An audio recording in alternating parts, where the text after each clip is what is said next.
of the EFF, and we welcome you to the press briefing of the economic freedom fighters, which will be addressed by the Commander-in-Chief and President, Julius Malema. We'll start with introductions. On my far left, we have the Treasurer General of the EFF, Commissar Mpile Mautwe. And immediately next to her is the National Chairperson of the Economic Freedom Fighters, Commissar Veronica Mente. Then I have on my far right the Deputy Secretary General of the Economic Freedom Fighters, Commissar Poppy Mailula. Sitting immediately next to her is the Secretary General of the EFF, Commissar Marshall Dlamini. And on my immediate left, we have the Deputy President of the EFF, Commissar Floyd Shibambu. And of course, on my immediate right is the President and Commander-in-Chief, Comrade President Julius Malema, who will be taking us through the press briefing today. Over to you, President.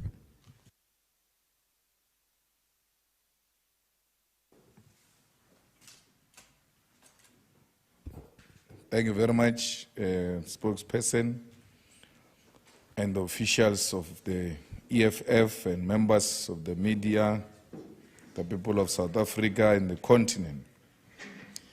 The Economic Freedom Fighters held its 16th Central Command Team meeting of the 2nd National People's Assembly from the 19th to the 21st of August 2022. The CCT, which is the highest decision-making body of the EFF between National People's Assemblies, reflected on numerous issues which included the immediate program to remove the corrupt Cyril Ramaphosa from office, organizational renewal, the high levels of crime, as well as matters affecting the country, the continent, and the diaspora. Primarily, the Central Command Team of the EFF reached concurrence on the convening of the Provincial People's Assemblies of Gauteng and the Northwest Province. The elective assemblies of the two provinces will convene, with the Northwest convening on the 2nd to the 4th of September 2022 and Gauteng convening on the 9th to the 11th of September 2022. As such, the EFF encourages all delegates, leaders, and members of the EFF to participate with the highest level of discipline ahead and during the Provincial People's Assemblies, and ensure that they always comply with the Constitution of the EFF, the Code of Revolutionary Conduct, and the guidelines of the assemblies. The EFF extends its appreciation to all structures and members of the organization for waging a massive campaign to ensure that the organization achieved the target of 1 million members by the end of 2022. The organization has been appraised of the progress towards meeting the targets in the respective provinces and regions, and is pleased that several regions in South Africa have met their targets. We are even more pleased by the fact that the regions of Sekhukhune and Waterberg in the province of Limpopo, John Taulo Gaetsewe in the Northern Cape, as well as Dr. Ruth Senkgomotse Mumpati in the Northwest, have achieved the target set for them towards the target to achieve 1 million members. This is indeed a confirmation that the process of organizational renewal in the province of Limpopo is on track, and the province is taking up its rightful position as an organization of the people in Limpopo.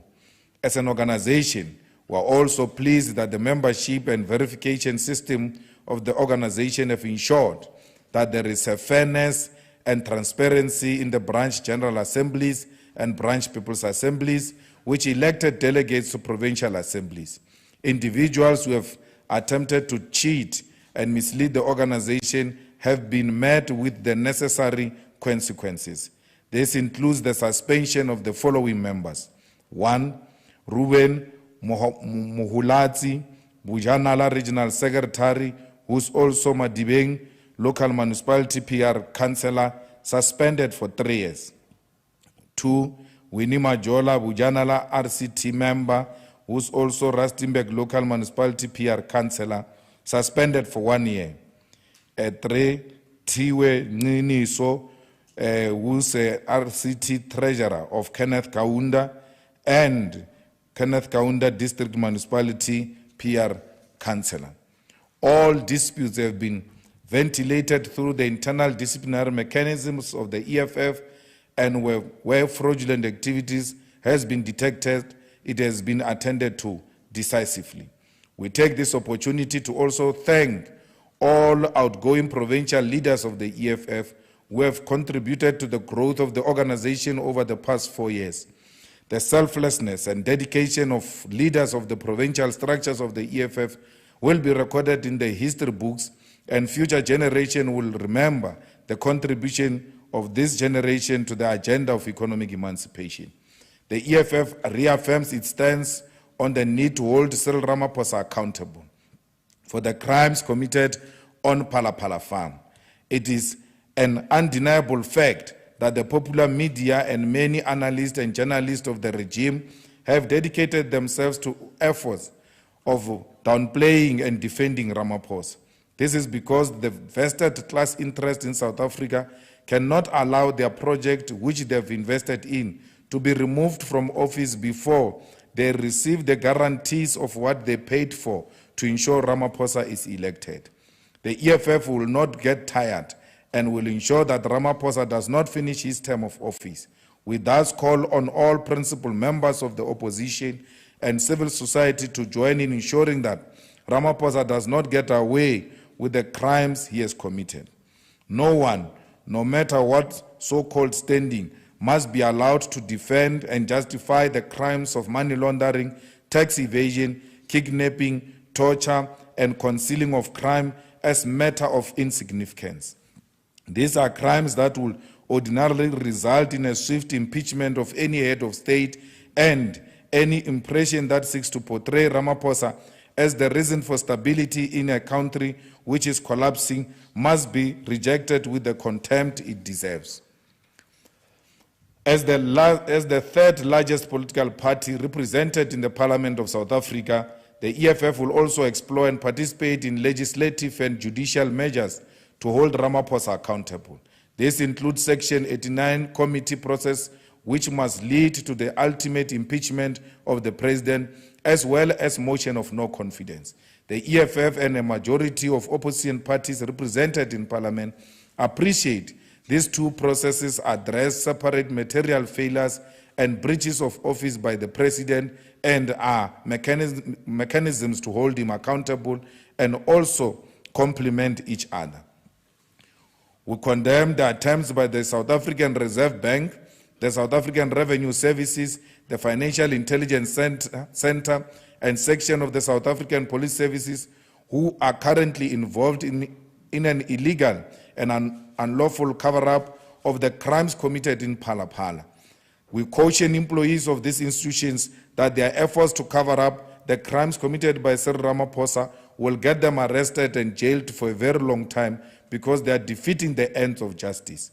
Moreover, the EFF calls for the immediate resignation of the Minister of Finance and a pervert, Enoch Godongwana, who has added sexual harassment on top of his complete failure of managing the South African economy. The continued stay of Enoch Godongwana in office is a spit in the face of the 9,516 victims of rape who opened cases at police station between April and June 2022. It is also a reflection that we are led by a government which has got no regard for women. It is a government of a finance minister who abuses women in their places of profession. It is a government of president who tortures a female domestic worker because of his uncontrollable greed. If Godongwana had any respect for the office he holds and the women of this country, he would have long resigned. But he has not done so because he draws inspiration from his criminal president, who is unrepentant in the face of calls for accountability. The EFF is further disturbed by the high levels of crimes which are afflicting South Africa.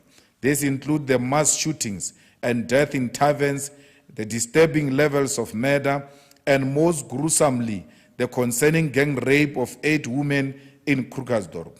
The latest statistics, which reveal that there have been 6,424 murders between April and June 2022, confirms that our country is a nation that is engaged in a war. This death are higher than the number of deaths in the war between Russia and Ukraine, and show that our people are being killed at an intolerable rate in our communities. The gang rapes in Krugersdorp are a sign of a country of men who have lost their sense of morality. There is no level of poverty, unemployment, or state of living that can inspire one to rape. There is a war against women in this country, and it can no longer be ignored. The EFF will form part and parcel of efforts to combating crime in our communities, and this begins by building formidable policing and invalidating the cultures and attitudes within our society which diminish and objectify women. The EFF observes the 10th anniversary of the Marikana massacre, which saw 34 miners gunned down as a result of a toxic collision between the state and white monopoly capital. It is a sad reality that not a single individual has been arrested for the murder of the workers in Marikana, and even worse, the man who was at the center of the massacre was rewarded with a position of President of South Africa. The people of Marikana deserve justice, and as an organization which draws its birth from the painful moment in our country, the EFF will always pay its respect to those fearless mine workers who stood against a government which betrayed them and a capitalist system which uses them to generate wealth without developing our society. Over the past few weeks, we as the leadership of the EFF, in our capacity as members of parliament, have met with former Pick and Pay franchisees who are exploited and treated unfairly by Pick and Pay. Pick and Pay has used these black people to establish their presence in black communities and now have turned against them and left them with huge debts. We have written 2 letters to Pick and Pay requesting a meeting with them to raise the concerns of the exploited franchisees, and Pick and Pay has refused. We want to caution them that if they continue to refuse to meet the EFF, they will leave us with no option but to close all their stores in South Africa. We will write to them the 3rd and final letter, and we demand that they must positively respond this time, or we will be forced into militant action. There is no private company in South Africa that should refuse to engage with and listen to the concerns of the people, particularly when approached by elected members of parliament. EFF applauds the people of Kenya for engaging in a peaceful election which saw President William Ruto elected as the new president of Kenya. President Ruto must thus form part of the efforts of building an independent continent which is free from war and poverty. This morning, I spoke to President-elect William Ruto and congratulated him for winning the democratic elections in Kenya. We encouraged President Ruto to handle and preside over the transition with maximum care in a manner that must not degenerate into violent confrontations. We call on Mr. Raila Odinga to accept the election outcome and not form part of a tradition of causing instability and uncertainty on African governance. Mr. Odinga must humble himself and form part of government that will address the challenges confronting the people of Kenya and not allow history to remember him as an individual who was desperate for power at the cost of the progress of his nation. Finally, the EFF takes this opportunity to welcome the King Msizulu KwaZulu-Natal as the new king of the Zulu nation. The Zulu nation occupies a place of significance in the history of the continent as a nation that defied a colonial conquest and waged commendable struggles against forces of colonialism in defense of our land. The EFF further calls for unity within the Zulu royal family and for the acceptance of the new king who has assumed a great responsibility as a custodian of a collective history and tradition of the Zulu nation.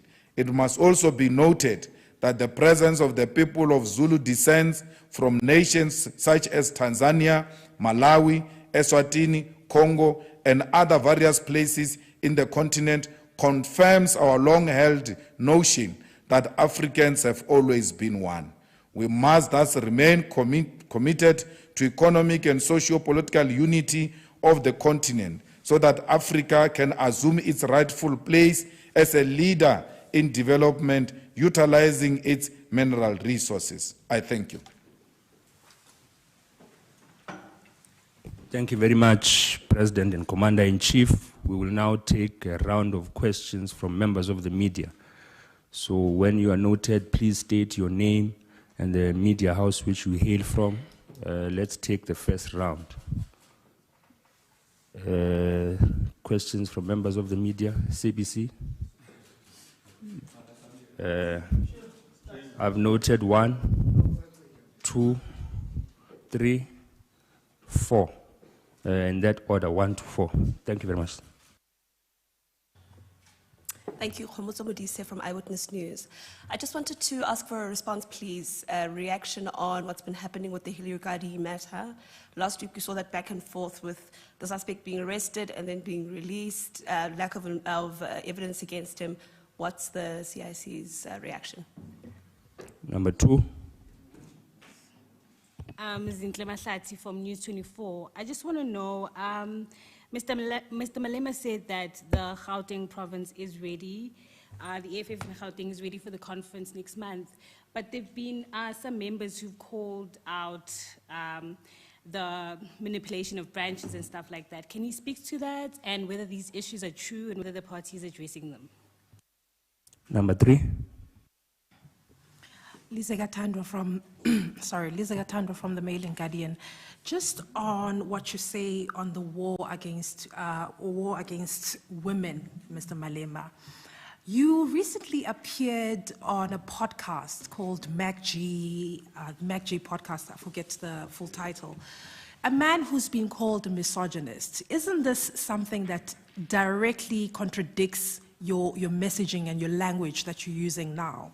Also, the disgruntled members that Zintle is talking about sent a memorandum to the office, I assume the office of the secretary, where they spoke about allegations of rape that were leveled against the regional secretary at Sedibeng. What happened in terms of that case? Has there been action against your own regional secretary? And what is the policy of the EFF when it comes to such cases? One would think, surely because of the language that you've used, that any case like this would be something that you take with the seriousness it deserves. In terms of these regions, the branches, apparently there's alleged ghost branches and members. What exactly is the Secretariat doing about this? Is there a concern that should you go ahead with the provincial conference, that you will see a situation like the ANC where you find yourself in court with challenges? Thank you so much. Thank you very much. Number 4. Sam Keller from the SABC. I've pretty much been covered by my colleagues. On Mr. Malema, you've been accused of meddling in the issues of the preparations towards the People's Assembly here in Gauteng. Is there any substance to these allegations of you meddling and wanting to install and reward the regional chair of Ekurhuleni Dunga with the provincial chairpersonship position within the province? Thank you. President. Thank you very much. The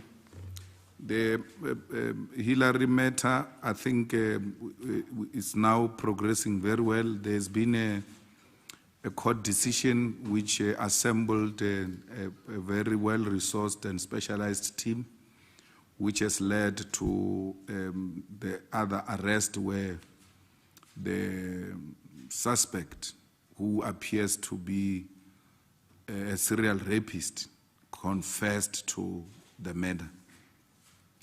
And we are involved. We are actually the ones that have led these people to the arrest of these ones. The last one who was arrested, his name is Biggie. It's a Nigerian in Nelspruit. He knew Hillary very well, and this person who confessed to murdering Hillary went to sell the laptop and the cell phone to Biggie. And Biggie, when he opened the laptop, found Hillary's names and then returned the laptop and the gadgets back to this suspect. But biggest problem is that he never alerted the police about that. And when this guy confessed to murdering Hillary, he said, I sold the gadgets to Big, and Biggie has since confirmed that he has indeed received those things, but he returned them when he saw Hillary's names.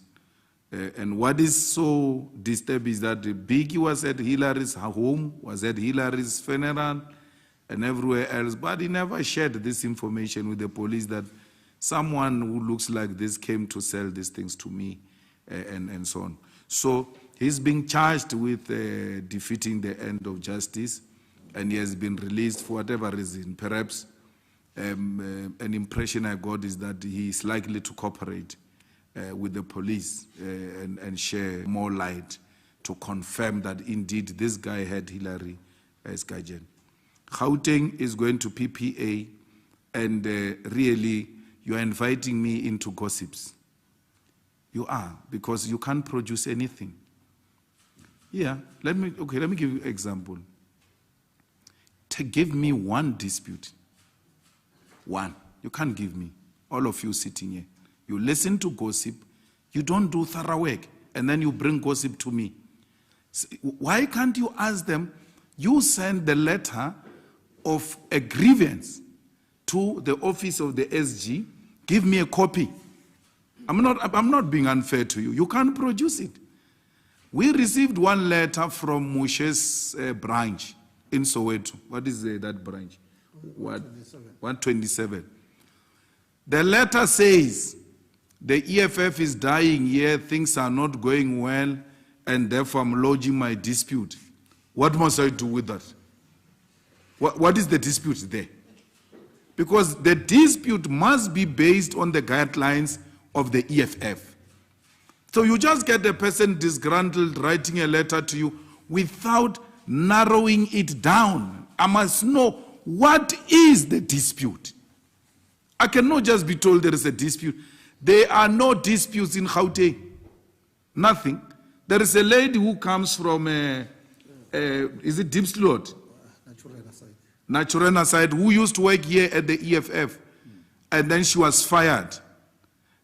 She worked at the GBV office, DSG. And she brought a fraudulent medical certificate.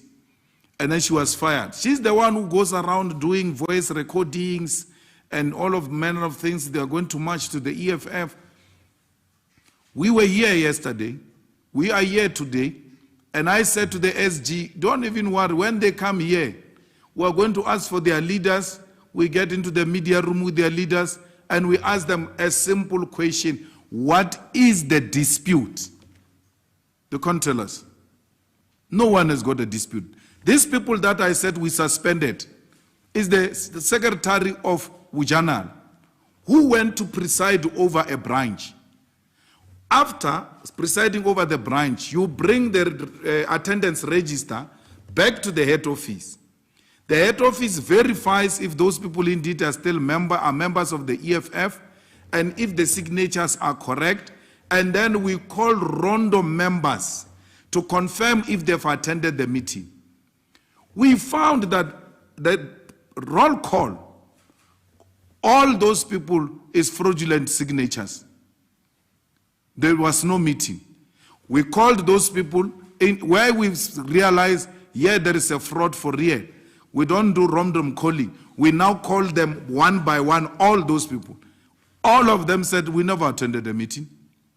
So meaning the regional secretary of Bujanala went to sit in a toilet and just do signatures for those people and then brought it here. That is not just a fraud.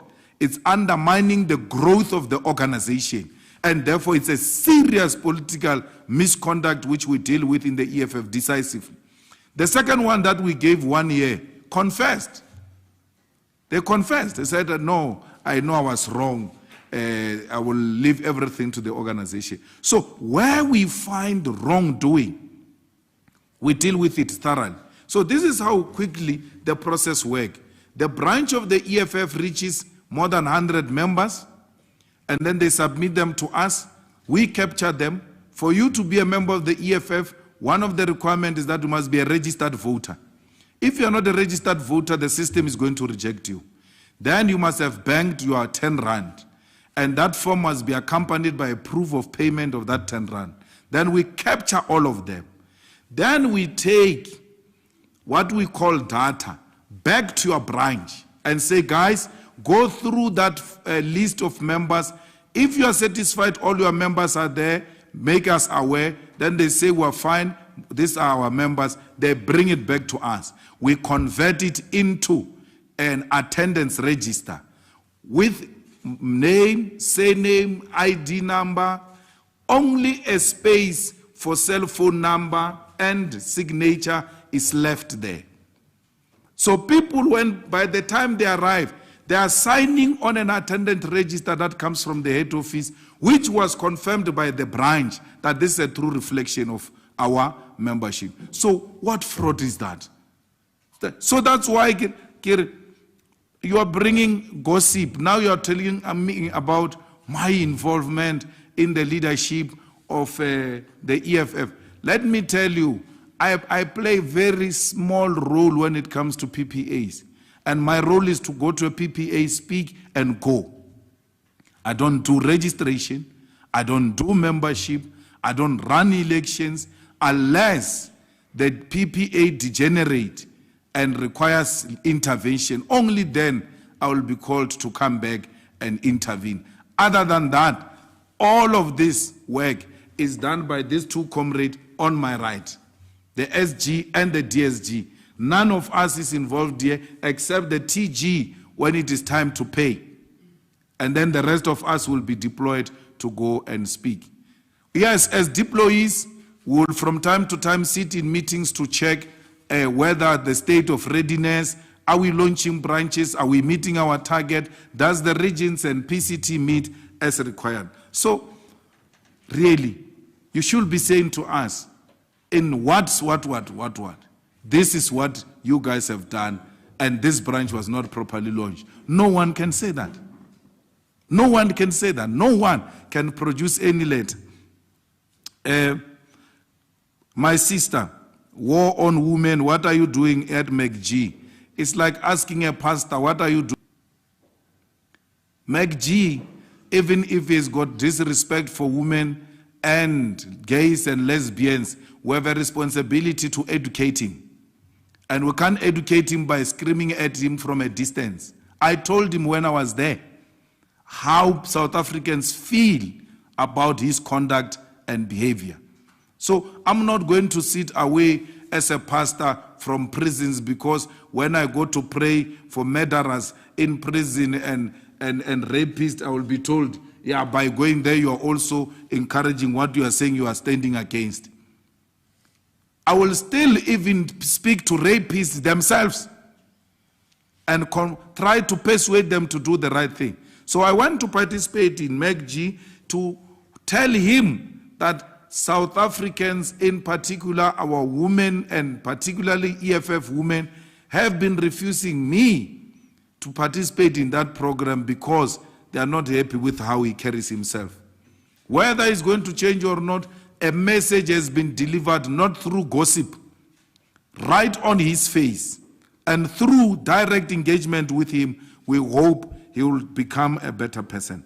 The Sidibeng secretary, we got the letter and we are following the case very closely.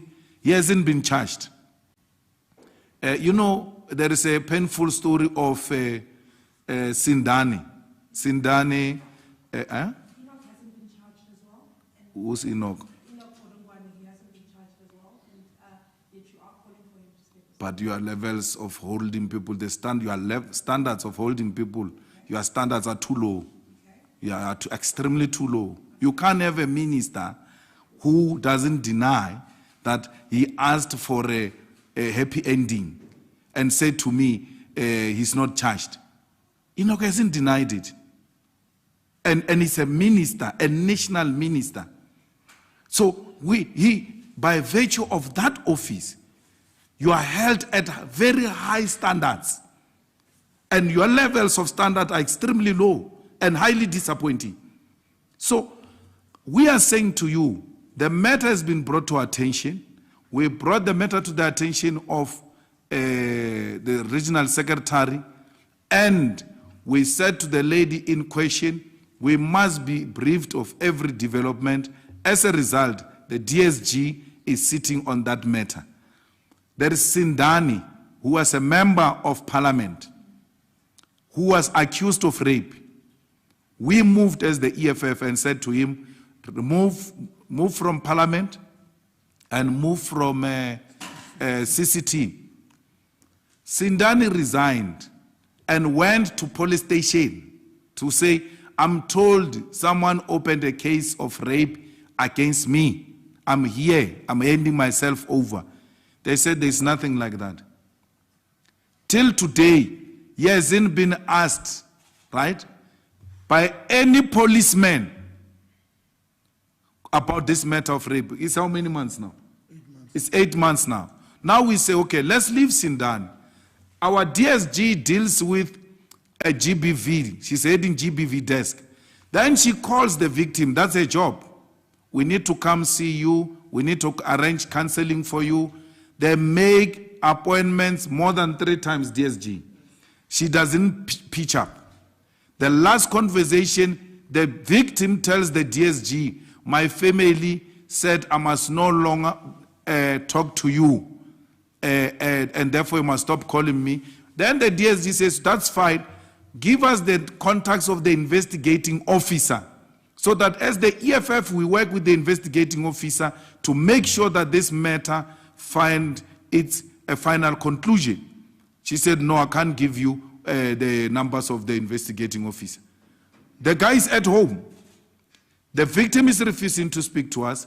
No policeman has spoken to the guy. We have taken efforts through the DSG to meet with the victim. She has never shown up, despite the fact that she has made commitment.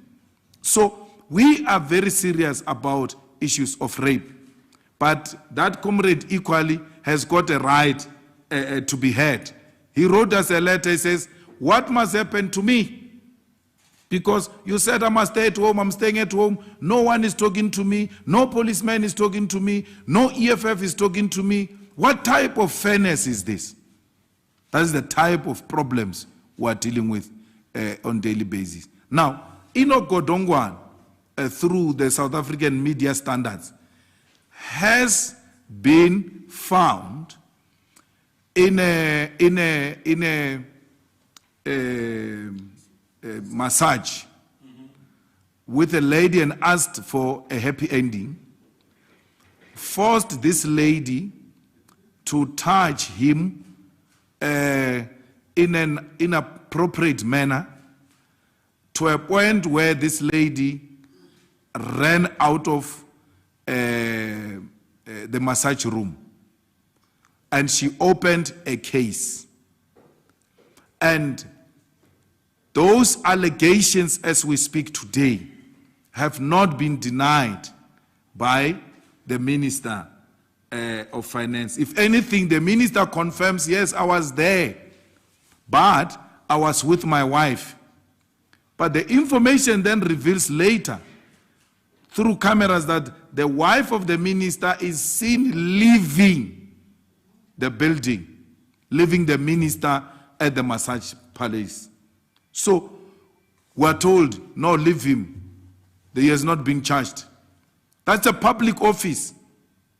The EFF regional secretary doesn't occupy a public office. We still demand very high standards on him. But the standards are more higher when you occupy a national minister's office. And because you have not been charged without, even when we have not denied the allegation, no, he must not leave the office. And that comes from women who say, no, he's not charged. Even if he has not denied the allegation, he must be treated like your regional secretary. Those standards are embarrassing and are not EFF standards. We hold people who occupy public offices with very high standards. And in the statement we show there, that Enoch is not only about sexual harassment. He's presiding over a collapsing economy. And therefore, we have no reason to keep him as a minister of finance. And I said this in the previous press conference when we were speaking about Enoch. One other thing about Enoch is that he's in and out of hospital. He's a very sickly minister who's not available. And I don't understand why he insists on wanting to be a minister of finance despite the fact that he knows that his health condition is not in good condition and good for such a serious ministry that is highly, highly involved, which requires young and energetic visionary ministers who are in good health. So by all means, Enoch does not meet any requirement with this latest allegation to be a minister of finance. Thank you. Thank you very much, President. We'll take the second and final round of hands. So if you have any follow-ups or if you were not noted in the first round, this is your opportunity. I note number 1, number 2, the only 2 hands, the final round going once, twice, number 3. Thank you very much. Number 1. Mr. Malema, I'm in possession of a Gauteng memo here, which is written by your members and is directed to the Secretary General, Mr. Marshall Dlamini, to yourself, to the Deputy President, Floyd Chivambu, to the National Chairperson, Mrs. Veronica Menti, which speaks about allegations of irregularities in your branch people's assemblies in the build-up to the provincial people's assemblies. They cite about 15 branches in Merefong, Mogale City. They cite Mfuleni branches, Midval, Lesedi, Johannesburg, and Ekurhuleni, and Tshwane as well, which speaks about them saying they've disputed a number of these branches. I can forward you the message for you to see as well. Then Please do that. I then question you on the issues Send me. No, I'll send I it. don't have it. None of us here have got a memorandum like that. Because read the guidelines as well. You don't write a memorandum as members. We write a dispute as an individual from that specific branch. So members who write a memorandum on behalf of West Rand, Merafong, and they said in which meeting, under which clause, under which guideline. Because you can't. There's no such a thing. There's no such a structure in the EFF. You write a dispute as a member. It says how many hours, DP? 48 hours. You write a dispute and say things did not go well in this branch where I participated as a member. That memorandum from members. That's why when we said members, the SG says to me, members. Because it doesn't work like that. No one can write a memorandum for Western CDB. Where did they meet? And if they met to develop that memorandum, they met as what? Under which clause in the Constitution and the Code of Revolutionary Discipline and the guidelines for people's assemblies. But we're free to receive it. We don't mind. That's, I said to you, even if they come marching, there will never be a confrontation here in the EFF offices. They are more than welcome. The deadlines have passed, but we'll listen to them. And anyone with a legitimate case, we're prepared to rerun that branch and make sure that things are done in order in the EFF. So in essence, just to finish, Mr. Malema, you are disputing the content of and receiving of this particular memo from your members. What is then the way forward for you to reach out to these members of yours whom I assume are part of those people whom you would want to be part of your 1 million members come the end of the year? I said members are more than welcome to raise their dispute here, and there is no such a thing. I can tell you now. That's why it's written in a manner it is written.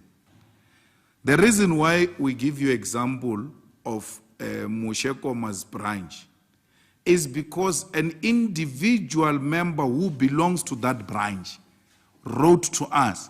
And when we verified the credentials, we realized this is our member, he comes from that branch, and therefore has to be listened to. When we went through the dispute, we didn't hear anything. And we wrote back to say, but you are not helping us. You just say the organization is dying, and you're not saying, in terms of this clause, in terms of this guideline, things have not been compliant with. So, but we'll help anyone who comes to us. We don't have interest, some girl, nothing, none whatsoever.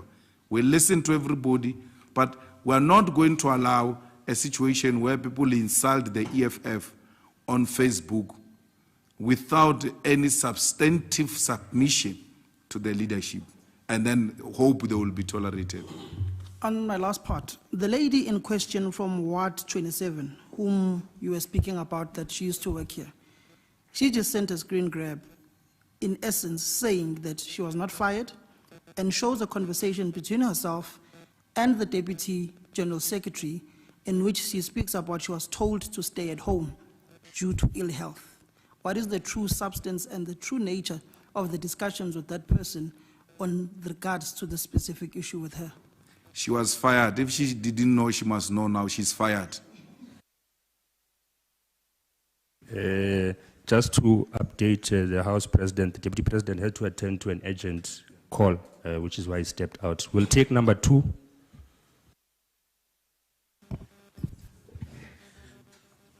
Sure. My name is Mawande from the Sunday Times. I've got 3 questions. First of all, Mr. Malema, you now say the Zulu Kingdom must unite, but that to some may be contrary to what may have been decisions within that highly divided royal family when you tweeted about scavengers and everything like that. What do you say about that particular contradiction? I'm saying it in line with what you said now in the statement. 2, on issues pertaining to Marikana, if I recall well, at the funeral of Mama Winnie, President Cyril Ramaphosa, who was very freshly president at the time, made a public commitment that he was going to go to Marikana with yourself, and I don't recall you denying publicly that you were going to go with him. Whatever happened to those plans of taking President Ramaphosa to Marikana or of accompanying him to Marikana? Thirdly, on issues of Palapala, the referral of Deputy Minister of Intelligence, Zizigodwa, to the Select Committee on Intelligence, how far is that process? And also, when that process finally kicks in, I understand you sit in that particular committee, how do you mitigate the friendship and bias that you have towards him? Sorry, please repeat, which committee? The Select Committee on Intelligence, the referral of the Deputy Minister for his alleged involvement in the cover-up of Palapala. Joined, sorry, yes. So, and the latter part of that question is, how do you mitigate your bias for him as your friend, which is, you know, a publicly known information? Thank you very much. Number 3, and the final question. Lisa again from Mail and Guardian. Just in terms of the municipalities, Mr. Malema, there's a motion of no confidence against Mr. Randall Williams, the mayor of Tshwane. What is the EFF position on that? And in terms of the situation in Nelson Mandela Bay, where there's been the coalition with the ANC has somewhat collapsed.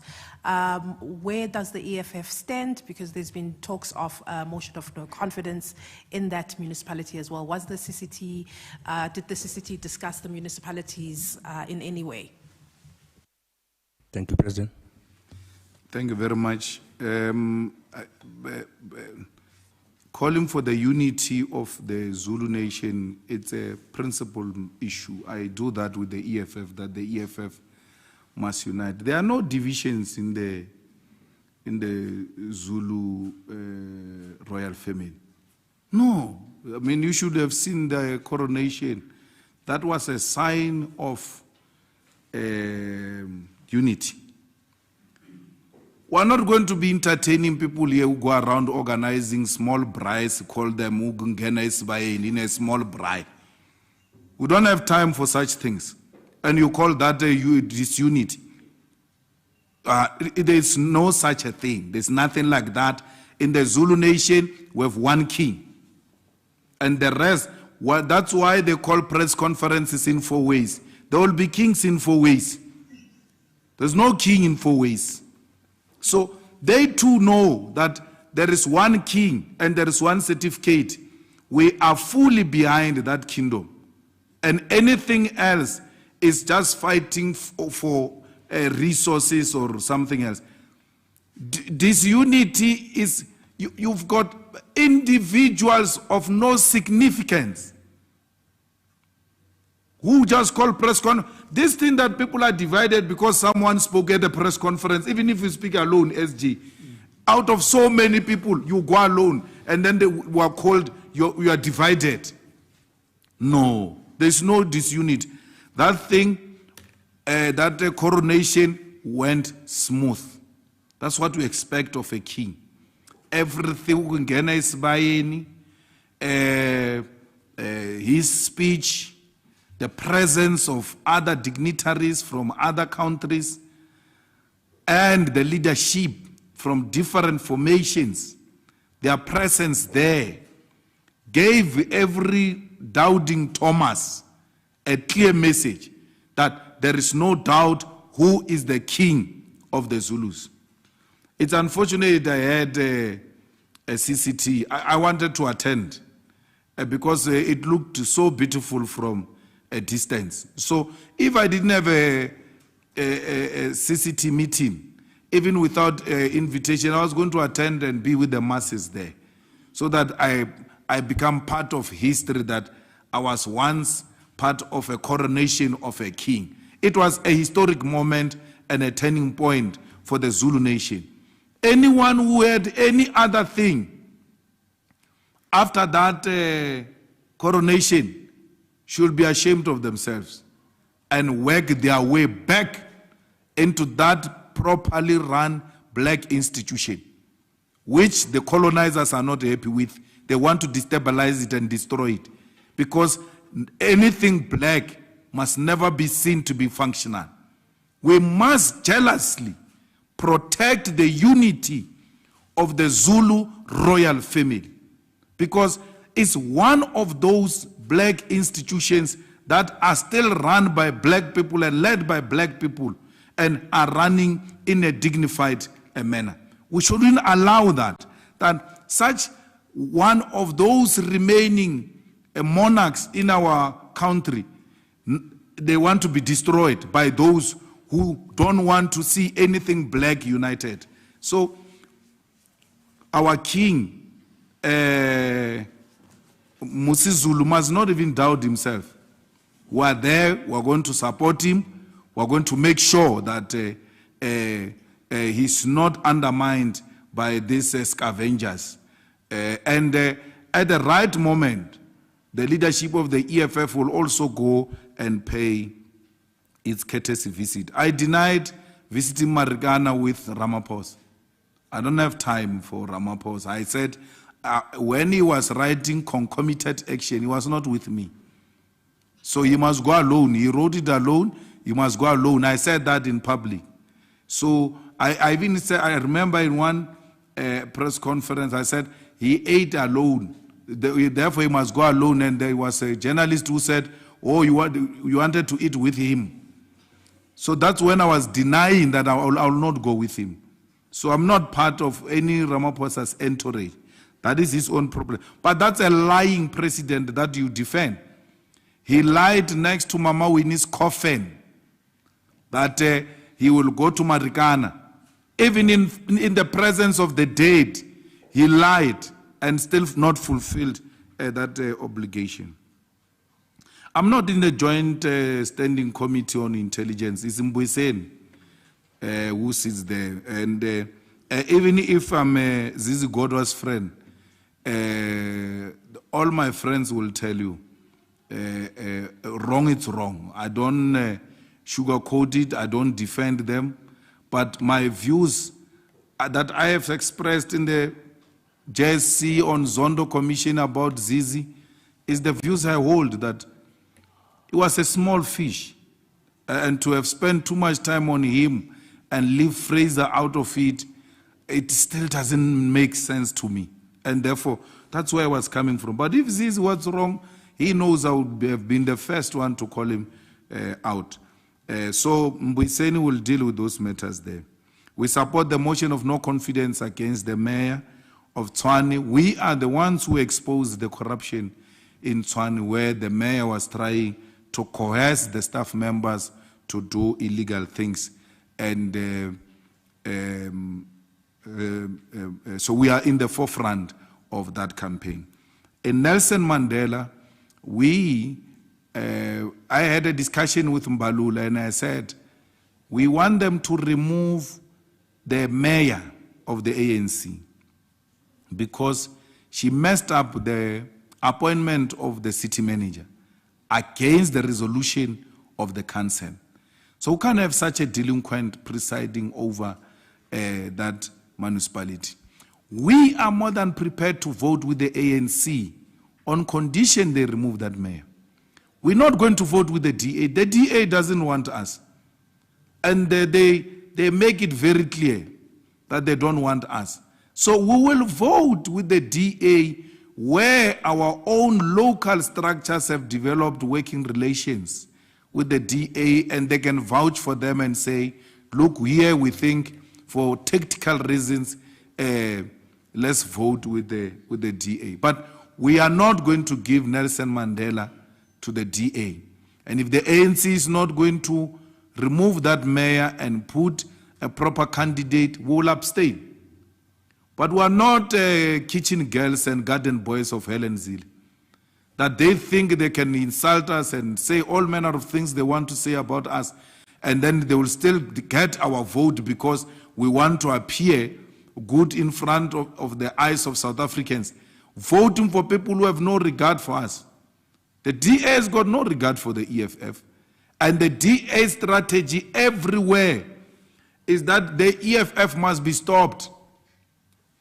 Everybody must unite against the growth of the EFF. So they will not get Nelson Mandela if the ANC does the right thing. But if the ANC doesn't do the right thing, we'll abstain. And they will not be part of any nonsense of voting for DA.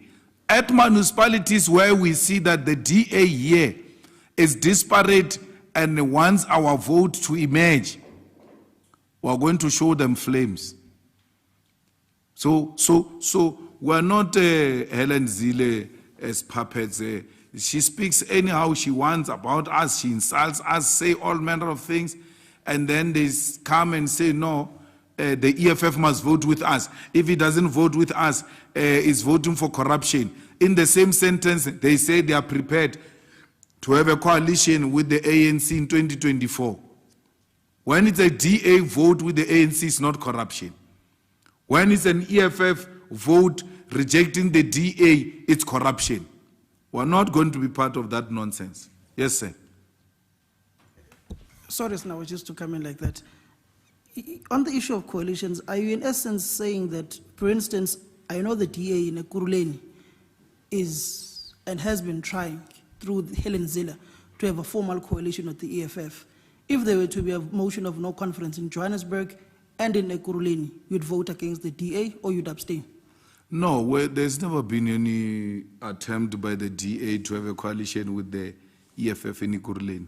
They've never, they've made it very clear and they said repeatedly that they will never go in a coalition with the EFF. I just said local structures of the EFF are the ones that advise us, especially in municipalities that we think the DA is not disparate for. Do you know how DA got Ekurhuleni? I called Helen. I said, it doesn't look like you're going to put a candidate there in Ekurhuleni. And put a candidate, they will vote for that candidate. He said, I'll come back to you. And then went to fundraise Dani, that old woman who, she didn't know. That was the morning. She didn't know she was going to be a mayor. And then she came back, I said, put her, we'll vote for her. We don't care whether you want to vote with us or not, we'll vote for you.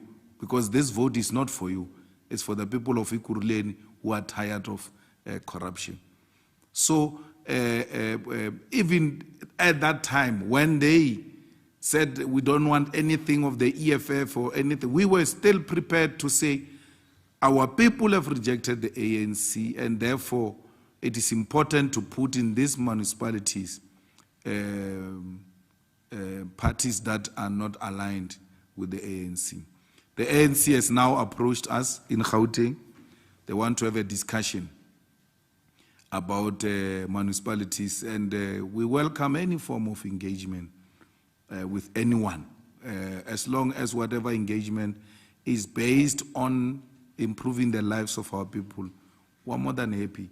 We've never prioritized positions anywhere as the EFF. In any discussions we had with anyone, I saw someone's article saying the chairperson of the EFF is defending Malema's business interest in Ekurhuleni. I'm like, which business interests are those? We never get involved in such things, including positions. We are fine. We don't care.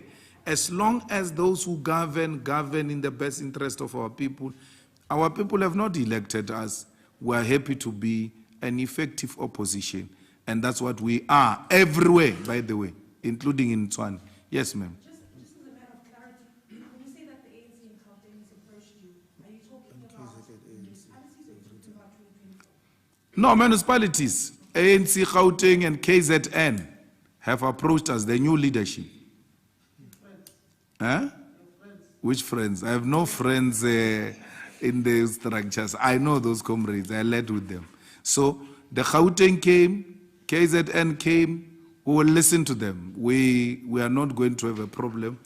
But you can be rest assured, any move we make will be based in the best interest of our people. But we have nothing against the DA. It is the DA that speaks repeatedly every day in every platform they take that they don't want to see the EFF. But if they want to talk, we are here. We will talk to them. We are actually pursuing them and persuading them to put a motion of no confidence against President Ramaphosa. That is at another level. But from time to time, municipality to municipality, the dynamics that are taking place there will be advised by our lower structures, because every time the lower structures send something to us, we say to them, what is your view on this matter? And then once they've put their view, we say, let's go with that view, unless it contravenes and undermines the principles of the EFF. I think we're done. Thank you very much, Commander-in-Chief, officials of the EFF, members of the media, and the public. That concludes our press briefing. The statement will be shared on the media groups. Thank you very much.